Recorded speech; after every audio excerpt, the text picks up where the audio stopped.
जल्दी जल्दी बोल ले। आज संदीप और विकास और हिमाम, ये चारों चोरों से हम 20 तोला का सोना बरामद किए। ये चलते हुए ट्रेन पर्टिकुलर नरसापुर, सिंहपुरी, शिरडी, साईनगर और गौतमी एक्सप्रेस में ट्रैवलिंग करते हुए जो पैसेंजरों से अपनी चालाकी से वो लोगों को गुमराह लगाकर चोरी करते रहते थे।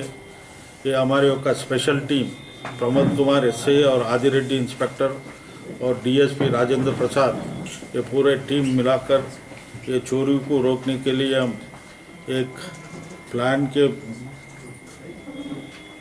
वास्ते प्लान बनाकर वो लोगों को गिरफ्तार किए। वो लोगों से 20 तोला का सोना, उसका कीमत 7 लाख का करीब है, और वो लोगों से कैश 79,000 कैश भी बरामद किए हैं। और ये काम करे से हमारी पुलिस टीम को रिवार्ड के लिए बड़े ऑफिसरों को सिफारिश कर रहे हैं। Thank you.